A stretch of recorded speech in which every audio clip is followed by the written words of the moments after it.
Un appello di Paolo Giansiracusa, docente universitario di storia dell'arte, viene fatto al cardinale di Agrigento Don Franco in merito alla chiesa di Santa Rosalia. Nel 51, per problemi statici che lasciavano presagire il crollo della via Atenea, fu smontata la facciata barocca della chiesa. I conci decorativi furono numerati a cura del professor Anselmo Prato, che si prese cura di eseguire un disegno complessivo del prospetto. I resti furono conservati nell'Istituto Religioso dei Pari Vocazionisti a San Leone, ove sorge ora l'attuale Hotel Dioscuri. Una parte di essi, come documentato, furono successivamente trasferiti nel giardino delle suore francescane. Se ne contavano 177. Dopo lo smontaggio del prospetto barocco, la facciata fu ristrutturata e consolidata con un paramento in cotto.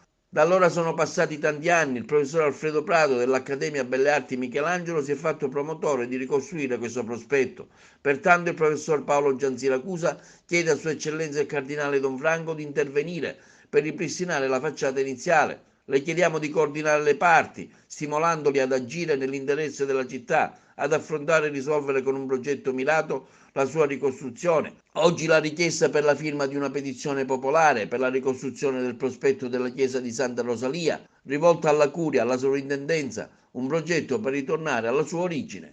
Invito i miei amici e gli amici della rete a sottoscrivere una petizione riguardante la ricostruzione del prospetto della chiesa di Santa Rosalia di Agrigento, un prospetto del 1600 smontato agli inizi degli anni 50 e non più ricomposto nelle sue forme originarie.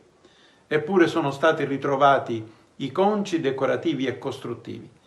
Chiediamo alla soprintendenza, al comune e alla curia arcivescovile di Agrigento di provvedere immediatamente a realizzare un progetto di restauro e quindi a ricomporre, a riconfigurare il prospetto di questa importante chiesa del centro storico agrigentino.